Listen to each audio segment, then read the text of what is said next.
The massive alien ship drifted through space like a metal mountain. Inside its command center, Admiral Kethver studied the glowing screens with his 4 golden eyes. The data stream showed everything his science teams had learned about the small blue planet called Earth. "Primitive," he said to his officers. "Very primitive." The other aliens nodded. They had seen this before. Another young species that had barely learned to fly between planets. The humans still used chemical rockets. They still fought wars with metal bullets. Some of them still believed in invisible gods. "Look at this," said Science Officer Veltar, pointing at a screen. "They fight each other constantly. Wars every few years. They poison their own air and water. They cannot even agree on simple things." Kethver clicked his mandibles together. This was going to be easy. In his 300 years of service, he had conquered 47 worlds for the hegemony. Most species surrendered after seeing his fleet. The smart ones knew they could not win. "How many ships do they have?" he asked. 200 small craft, maybe 50 larger ships. "Nothing that could damage our shields," replied Veltar. The Admiral felt satisfied.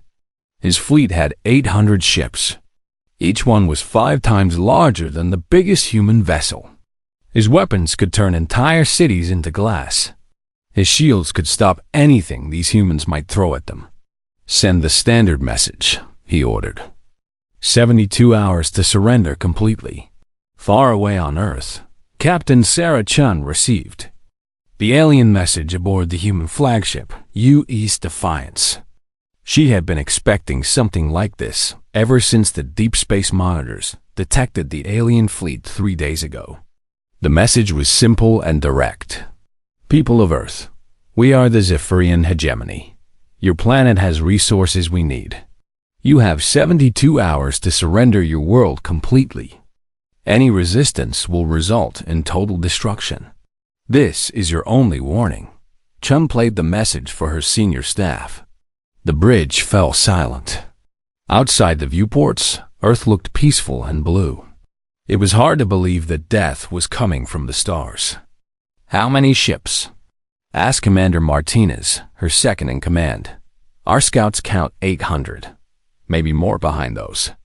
Chun pointed at the tactical display showing the alien formation. "And we have 300 ships total. Half of them are barely armed cargo vessels." Chun sat back in her chair. The numbers were bad. Very bad. "Captain," said her communications officer, "we're getting calls from every government on Earth. They want to know what we're going to do." Chun looked around at her crew. These were good people. Trained soldiers who had served in the Mars conflicts and the asteroid mining wars.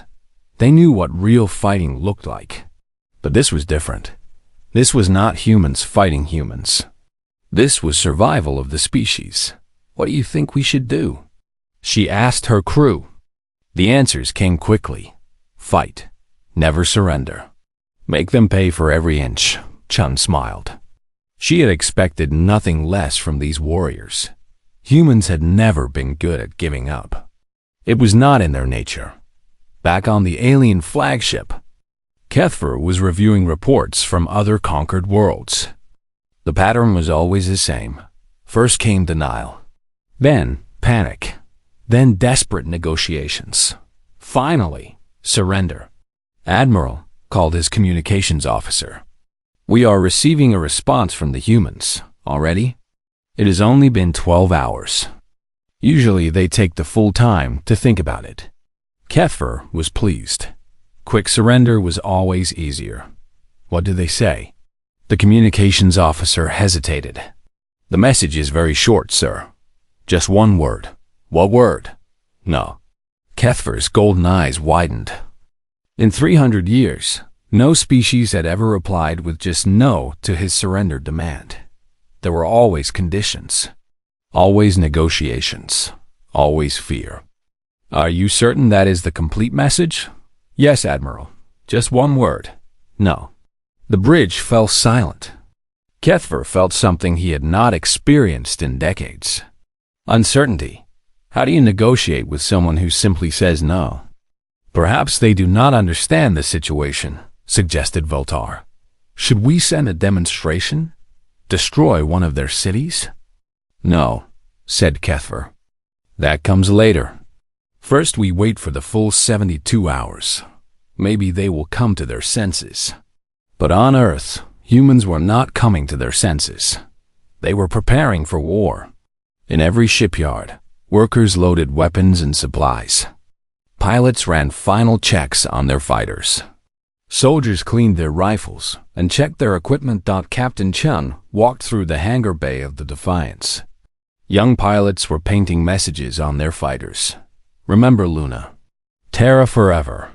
Human pride. She stopped at one fighter where Pilot Officer Jackson was writing something different. What does that say? She asked. It says, "Come and take it, Captain." It's something humans used to say when enemies demanded their weapons. Chun nodded. These aliens had studied human technology and human governments, but they had not studied the human spirit. They did not understand that humans had been fighting for survival since they first stood upright on the African plains. The 72 hours passed slowly. Around Earth, the human fleet took positions. They were outnumbered 3-1. Their ships were smaller and weaker. Their weapons were primitive compared to alien technology, but they had something the aliens did not expect. They had the fury of a species that refused to kneel. When the deadline came, Chun sent her reply to the alien fleet. It was not one word this time. It was a message that would echo through the galaxy for generations. To the Zephyrian hegemony. We have considered your offer. We reject it completely. If you want our world, come and take it. But understand this. Every human you kill will kill 10 of you in return. Every ship you destroy will take 3 of yours down with it. We are not the primitive species you think we are. We are the children of a world that has been trying to kill us for millions of years, and we have learned how to kill it back. You picked the wrong species to threaten. Come and find out why. Admiral Kethver read the human message 3 times. His officers watched him carefully. In all their years of conquest, they had never received a response like this one. Most species begged for mercy. These humans were promising to kill them. Sir? Asked Veltar. Your orders? Begin the attack. Standard formation. Target their military bases first. Once they see our power, they will surrender. The hegemony fleet moved toward Earth like a slow storm. Their ships were beautiful and deadly, with smooth curves and glowing energy weapons. They had destroyed armies and conquered worlds.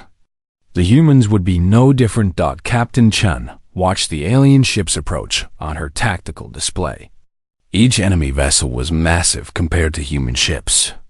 Their weapons could probably vaporize the Defiance with a single shot. But humans had learned long ago that size did not always win battles.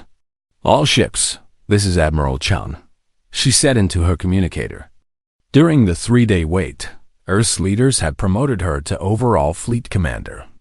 Remember the plan. Hit fast, hit hard, and make them pay for everything. The first alien ships entered Earth's defensive zone. They moved with confidence, expecting easy victory. The lead cruiser, massive as a city block, aimed its main guns at Luna Base. That was when the humans struck. Fighter pilot Maria Santos dove her tiny ship directly at the alien cruiser's bridge. Her fighter was barely 20 meters long compared to the kilometer-long enemy ship. But humans had learned that sometimes the smallest things could cause the biggest damage. This is for my brother, she whispered, thinking of her sibling who had died in the asteroid mines. She fired every missile she had, then crashed her fighter into the alien bridge at full speed. The explosion was small compared to the size of the alien ship, but it destroyed the command center, sending the massive cruiser spinning out of control. Across the battle zone, other human pilots were doing the same thing. They called it the Hornet strategy. Even a small insect could kill a giant if it hit the right spot. Admiral Kethfer watched in shock as his ships took damage from these suicidal attacks. No civilized species fought this way. Soldiers were supposed to retreat when they were outnumbered. They were supposed to value their own lives. "Sir, we have lost 6 ships to ramming attacks," reported his tactical officer. "The humans are flying their fighters directly into our vessels." "Impossible," Kethfer said. "No species is that insane." But the reports kept coming. Human ships, when damaged beyond repair, did not try to escape. Instead, they set course for the nearest alien vessel and crashed into it at maximum speed. Human ground forces, when surrounded, did not surrender. They detonated nuclear devices that killed themselves and everyone around them. On Luna Base, First Lieutenant Maria Vasquez led her squad in defending the main communications center. The aliens had landed thousands of soldiers to capture it. Her squad had only 40 Marines. "How many are out there?" asked Private Johnson, checking his rifle. "Does not matter," Vasquez replied. "We hold this position until relieved or until we are all dead." The alien soldiers were professional fighters with advanced armor and energy weapons. They should have captured the base in hours. Instead, they found themselves fighting humans who turned every room into a battlefield. Vasquez's Marines used everything as weapons. When they ran out of bullets, they used knives. When the knives broke, they used rocks and metal bars. When an alien soldier wounded Marine Corporal Davis, she pulled the pin from a grenade and held her enemy close until it exploded. "These humans are mad," reported the alien ground commander to his ship. "They fight like cornered animals. They show no fear." "Just take the base," ordered the ship's captain. "Sir, we have taken 90% of it. But they keep fighting. Every room costs us more soldiers. At this rate, we will have no troops left." That was when the humans revealed another surprise. The Luna Base Communication Center contained something the aliens had not expected. A nuclear self-destruct system. As alien soldiers finally broke into the main control room, Vasquez smiled at them. Her uniform was torn and bloody, but her eyes were bright with satisfaction. "Welcome to Luna Base," she said in perfect alien language that her computer had taught her. "Population, about to be 0. She pushed the red button. The explosion vaporized the entire base and everything within 5 kilometers. 400 alien soldiers died instantly. The aliens had taken Luna Base, but now it was just radioactive dust. Admiral Kethfer felt something cold in his stomach as he received the reports. His forces were winning, but the cost was terrible. For every human they killed, his army lost 3 soldiers. For every human position they captured, they lost ships and equipment. "Sir," said Veltar carefully, "perhaps we should reconsider our strategy." "What do you mean?" "These humans do not fight like other species. They do not care about survival. They care about making us pay the highest price possible." Kethfer looked at his casualty reports. In 3 days of fighting, he had lost more ships than in his last 5 conquests combined. The humans were not winning the battle, but they were making victory cost too much. "Send a message to the Hegemony Council," he ordered. "Request immediate reinforcements. Full battle fleet." "Sir, that is 8,000 ships." "Are you certain?" Kethfer watched another human fighter ram itself into one of his destroyers. The small ship barely damaged the alien vessel, but the explosion took out the destroyer's main sensors. "I am certain," he said. "These humans are not like other species. They fight wars the way other species fight for their lives. And I think they like it." On Earth, Captain Chen received reports from the battle. The numbers were terrible. They had lost 60 ships on most of Luna Base. The aliens had lost only 12 ships and some troops, but she was smiling. "Captain?" asked Commander Martinez. "The casualties." Look at the alien formation, Chun interrupted. She pointed at the tactical display. See how they have spread out? They used to fly in tight groups. Now they keep distance between ships. So they are afraid of our ramming attacks. They are changing their tactics because of us. An army that has to change its plans is an army that can be beaten. Chun activated the fleet communication system. All ships, this is Admiral Chun. Phase 1 is complete. The aliens now know that humans do not surrender. Phase 2 begins now. Let's teach them that humans do not forgive either. In the depths of space, the human fleet regrouped. They had lost the first battle, but they had learned something valuable. The aliens could be hurt. They could be frightened. And most importantly, they could be killed. The war was just beginning.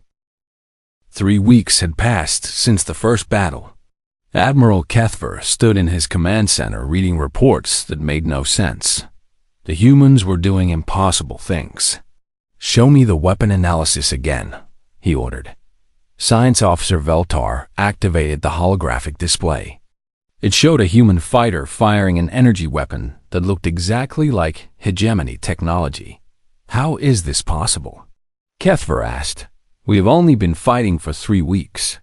It takes most species 50 years to understand our technology. The humans captured one of our damaged cruisers on day 4 of the war, Veltar explained. By day 8, they were building copies of our weapons. By day 15, they were improving them. The display showed more disturbing images. Human ships now carried hybrid weapons that combined human and alien technology. Somehow, these primitive humans had taken hegemony energy cannons and made them more powerful. Dr. Elizabeth Reeves worked in a secret underground laboratory in Colorado. Around her, human engineers and scientists studied pieces of alien technology like detectives solving a puzzle. The air smelled of metal and electrical burns. The energy flow here is inefficient, she said, pointing at the alien weapon design on her computer screen. They use too many conversion steps. If we bypass this section and redirect the power through these crystals. Her assistant, Dr. Park, shook his head. Dr. Reeves, we have been studying this for only 12 days. The aliens probably spent centuries perfecting this design. That's their problem, Reeves replied with a smile. They perfected it for their needs. We're adapting it for human needs. We don't need their safety systems or their power regulations. We just needed to kill aliens more efficiently. She activated the test weapon. The energy beam that emerged was twice as bright and 3 times more powerful than the original alien version. Humans have one advantage, she told her team. We don't care if it's dangerous to use. We care if it works. Meanwhile, something else was happening on Earth that the aliens had not expected.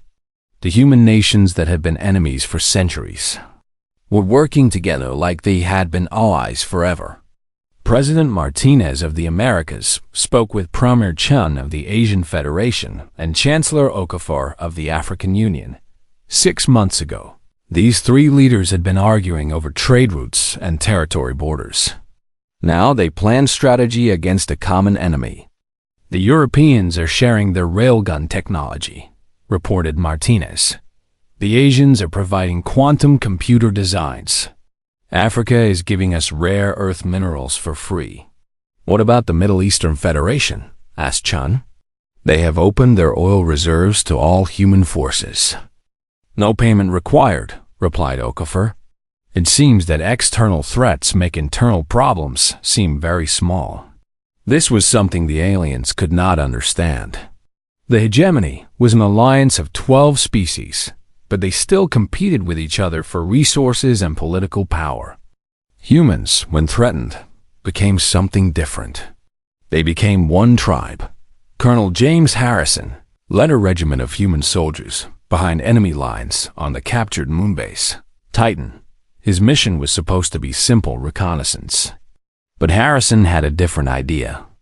Sir, said Sergeant Kim, his communications specialist, Command says we should observe and report. We are not supposed to engage. Harrison looked at the alien supply depot they had been watching for 3 days. Ships landed every few hours, bringing weapons and food to the occupation forces. Sergeant, do you know what humans did when large predators threatened our villages? No, sir.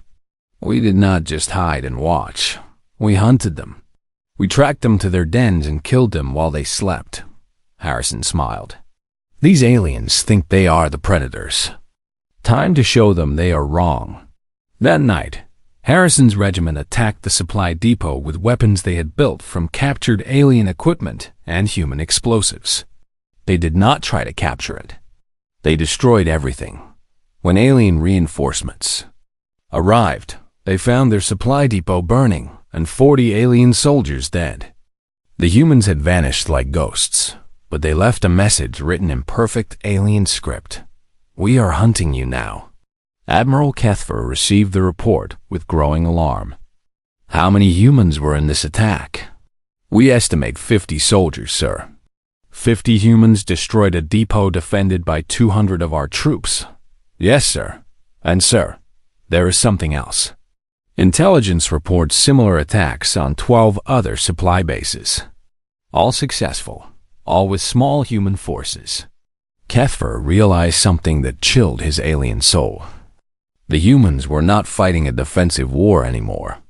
They were hunting his forces like prey animals. But the worst news came from his intelligence division. Commander Zextol entered the bridge with a datapad that he handled like it might explode. Admiral, you need to see this intelligence report about human civilians. What about them? They are not civilians anymore, sir. Every human settlement we have observed has become a military base. Children are building explosive devices. Elderly humans are coordinating resistance networks. Scientists are turning household chemicals into weapons. The report showed images that disturbed the alien officers. Human children, some barely 10 years old, assemble complex bombs with the skill of trained engineers. Grandmothers taught their grandchildren how to shoot alien soldiers from hidden positions. Sir, continued Zextol, we have identified no non-combatant humans. Their entire species has mobilized for war. Kethfer felt something he had not experienced in 3 centuries of military service. Fear. Not fear of losing a battle, but fear of an entire enemy species that treated war like breathing. How many ships have we lost this week? He asked. 47, sir. And how many humans have we killed? Intelligence estimates 12,000. Kethfer did the mathematics in his head. The humans had 8 billion people on their planet. At this rate, his entire fleet would be destroyed before they eliminated even 1% of the human population. Sir, said his communications officer, we are receiving a message from the Hegemony Council. Display it. The holographic image of Counselor Prime Volthara appeared. She looked worried, which was unusual for the leader of 12-star systems. Admiral, we have been monitoring your reports. The Council is concerned about the casualties your fleet is taking. The humans are more resourceful than expected, Kethfer replied carefully. Admiral, in 23 days of combat, you have lost more ships than in our last 10 conquests combined. The Council wants to know if you require additional support. Kethfer looked around his bridge. His officers were listening carefully. He could tell the truth, that these humans were unlike any enemy they had ever faced. Or he could maintain his professional reputation. Send the full battle fleet, he said, and Counselor. Send the War Council's best strategists. We are not fighting a normal species. What do you mean? Kethfer paused, choosing his words carefully. Counselor, we have been studying these humans wrong. We thought they were a primitive species that had recently learned space travel, but I think they are something else. What are they? I think they are a species that has been at war with everything, including themselves, for their entire evolution. And now they are at war with us. The transmission ended, leaving the bridge silent. Outside the viewports, stars glittered like the eyes of predators in the darkness.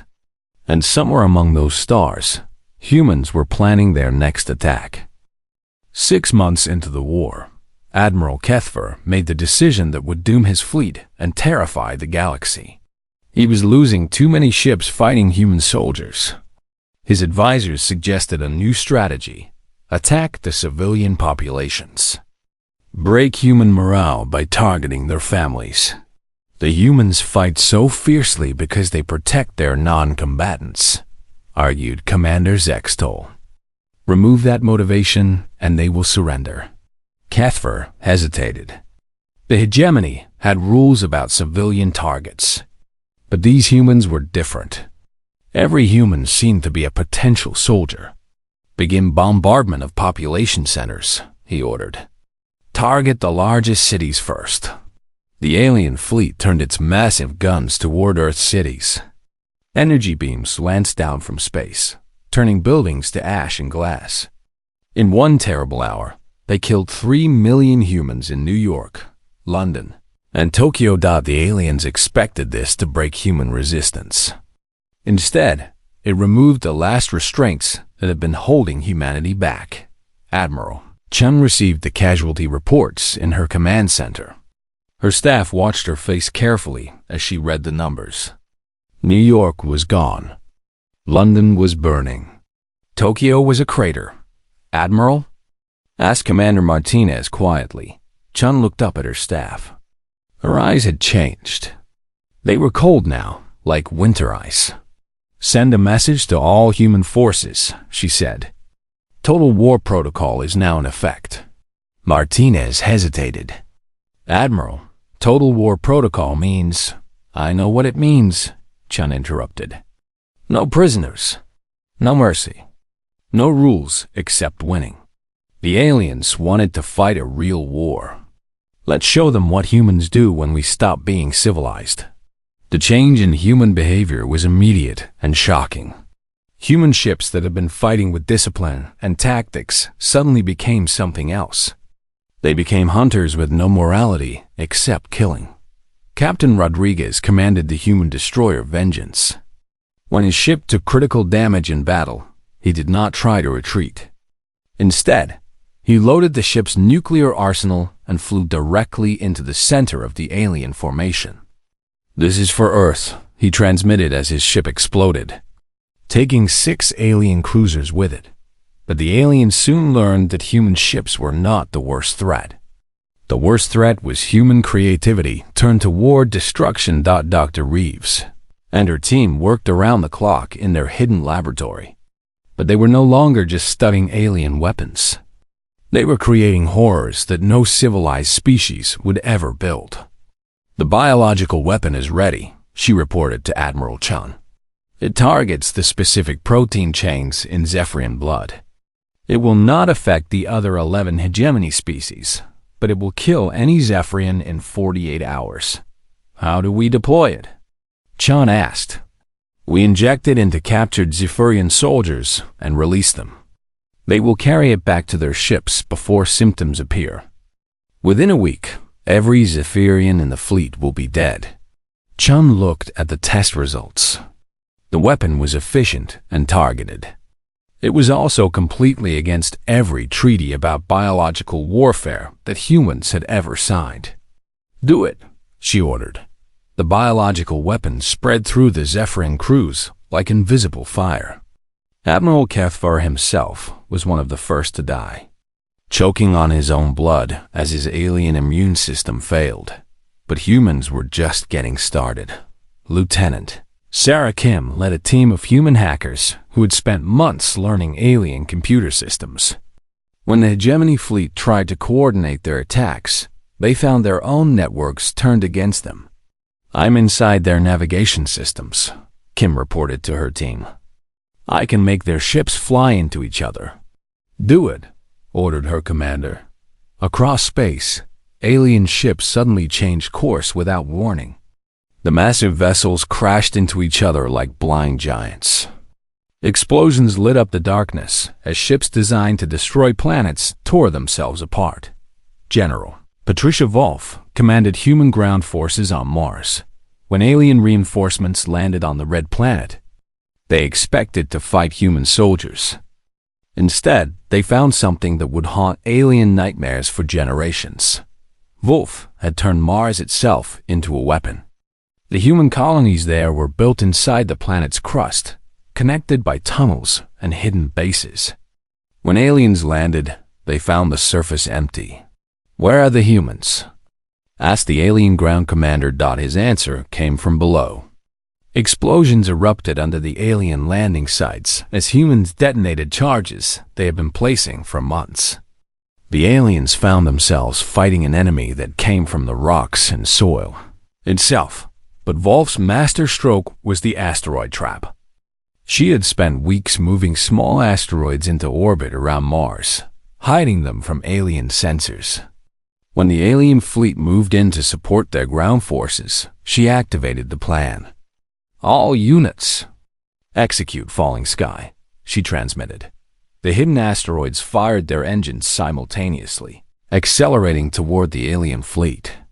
The aliens had seconds to react before rocks the size of buildings crashed through their hulls at incredible speed. "Impossible," transmitted the alien fleet commander. "You cannot weaponize natural satellites." "Watch us," Wolf replied. The aliens began to understand that humans fought wars differently than any other species. Other civilizations had rules. Humans had only one rule: win. Human soldiers stopped taking prisoners. When they captured alien positions, they used the alien soldiers for biological weapon tests. When alien ships surrendered, humans destroyed them anyway. "They are animals," reported one surviving alien officer to his high command. "They have no honor, no mercy. They fight like wild beasts." But the humans were not wild beasts. They were something worse. They were intelligent predators who had learned to use their civilization as a weapon. Admiral Chun stood on the bridge of her flagship, now rebuilt with hybrid human-alien technology. Around her, tactical displays showed the destruction of the hegemony fleet. In 6 months, they had reduced 8,000 alien ships to fewer than 100. "Admiral," reported her intelligence officer, "we are receiving surrender signals from the remaining alien vessels. Ignore them," Chine ordered. "Admiral? They had their chance to surrender before they killed our civilians. That offer is no longer available." The last alien ship exploded in a flash of nuclear fire. The space around Earth was filled with debris and the dead. The mighty hegemony fleet that had come to conquer humanity was now nothing but wreckage. But the war was not over. Chun activated the long-range communication array and sent a message that would reach every hegemony world within days. To the Zephyrian hegemony and all alien species listening to this transmission, "This is Admiral Sarah Chun of the Human Defense Force. Your fleet came to our world promising death. We have given that gift back to you with interest. But this is only the beginning. You have taught us that we are not alone in the galaxy. You have also taught us that the galaxy is full of enemies who think humans are weak. We will spend the next 100 years proving you wrong. We are coming for your worlds now. Sleep well." In the depths of space, human ships began their journey to the stars. They carried weapons and soldiers and the cold fury of a species that had learned the galaxy was not a friendly place. The prey had become the hunters. 2 years after the first alien ship entered Earth's solar system, Admiral Sarah Chun walked through the corridors of what had once been the hegemony flagship Eternal Glory.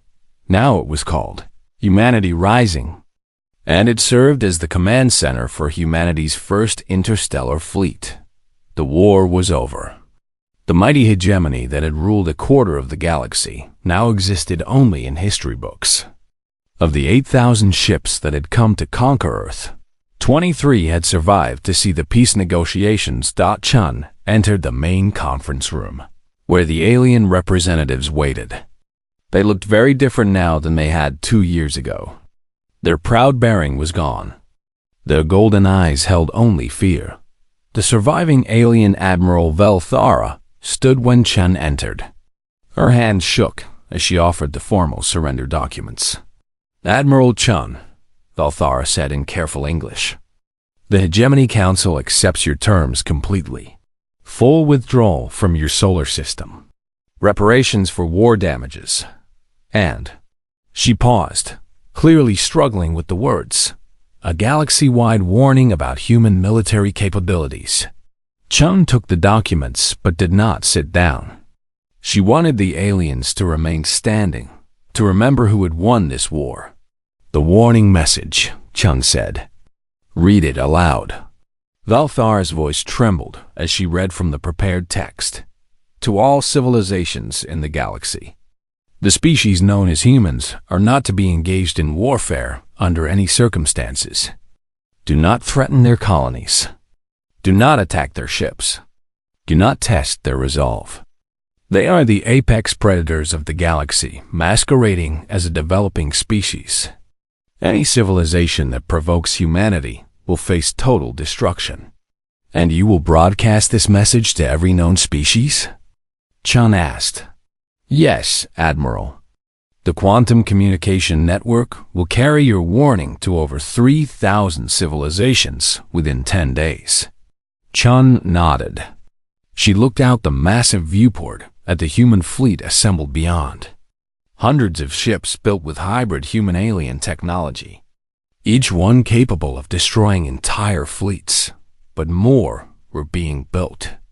Earth shipyards worked around the clock, producing vessels designed for exploration, colonization, and conquest. The humans were no longer content to stay in their small solar system. Dr. Elizabeth Reeves entered the conference room carrying a datapad. As humanity's new director of alien technology, she had spent 2 years reverse engineering everything the hegemony had brought to Earth. "Admiral," she reported, "the first colony ships are ready for launch. We have identified 47 star systems with suitable worlds within 50 light-years of Earth." "Colony ships?" asked Valthara nervously. "You mean for peaceful settlement?" Reeves and Chen exchanged glances. The aliens still did not understand what they had unleashed. "We mean forward operating bases," Chen replied. "Humans have learned that the galaxy is not a safe place. We intend to make it safer by controlling more of it." The alien delegation shifted uncomfortably. They had hoped that human expansion would be peaceful, like most species. They were beginning to realize that humans did not colonize like other civilizations. They conquered. On Earth, the victory parades had been magnificent. Every city celebrated the defeat of the alien invaders. But the celebrations had a different feeling than traditional human festivals. There was pride, yes, but also something darker. A hunger for more. President Martinez addressed the world from the rebuilt United Nations building in New York. Behind her, engineers were already constructing launch platforms for the new generation of human warships. "Citizens of Earth," she said, "we have proven that humanity can defend itself against any threat. But defense is no longer enough. We have seen what lurks between the stars. We have learned that the galaxy is full of predators who see peaceful species as prey." She paused, looking directly into the camera. "We will not be prey. We will be the predators that other predators fear." The crowd cheered, but it was not the cheer of a peaceful species celebrating peace. It was the roar of apex predators who had tasted blood and found they liked it. In the months that followed, human ships departed Earth for distant stars. They carried colonists and scientists, but they also carried soldiers and weapons. The galaxy was about to learn what happened when humans decided to expand their territory.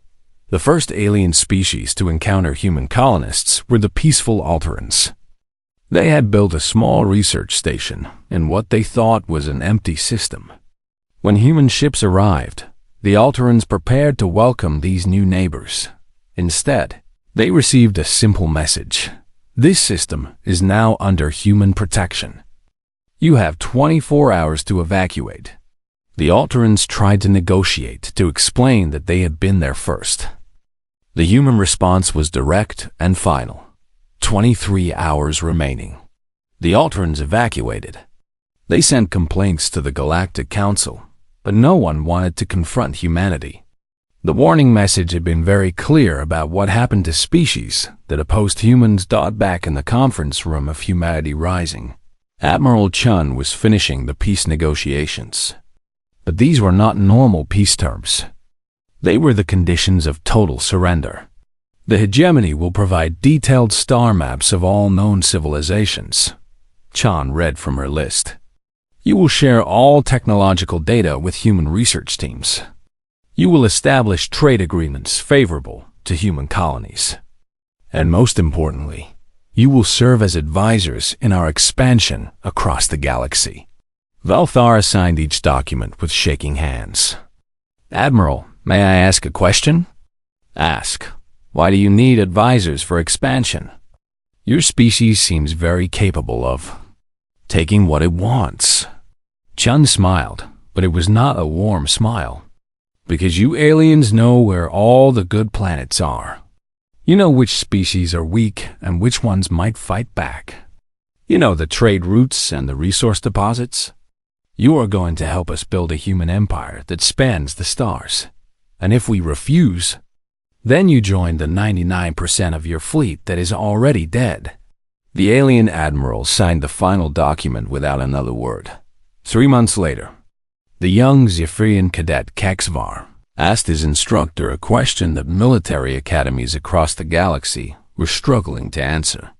Instructor Velthara, why do we not simply make alliance with the humans? If they are so powerful, would it not be better to be their friends? Velthara, who had once been an admiral commanding fleets, looked at her student with tired eyes. Child, we are at peace with them. This is what peace with humans looks like. But they take any system they want. They ignore our protests. They treat us like servants. Yes, Valthara agreed. And we are grateful for that treatment. I do not understand. Valthara activated a holographic display showing the wreckage of the hegemony fleet. Look at these ships, cadet. Each one carried 5,000 soldiers. Each one had weapons that could destroy cities. All of them now are space debris. She changed the display to show human colonies spreading across nearby star systems like a growing infection. The humans did this to us when we were enemies. Pray to your ancestors you never see what they do to enemies who make them truly angry. The cadet stared at the display in silence. Finally, he asked the question that kept every alien leader awake at night. What have we done? We taught a sleeping predator that the galaxy was full of prey, Valthara replied. And now that predator is awake and hungry. Far away, on the bridge of a human exploration ship entering an unknown star system, Captain Maria Santos studied the sensor readings of a world inhabited by a peaceful species called the Vulcans. They had beautiful cities and advanced art, but no military worth mentioning. Send them the standard message, she ordered her communications officer. The message was always the same. Greetings. This system is now under human protection. Please prepare to receive our diplomatic team to discuss the terms of your integration into human space. It was not really a request. It was an announcement. Santos looked at the peaceful alien world through her viewports and smiled. The galaxy had wanted to play the game of conquest. Now humans were playing it better than anyone had ever imagined, and the game was just beginning.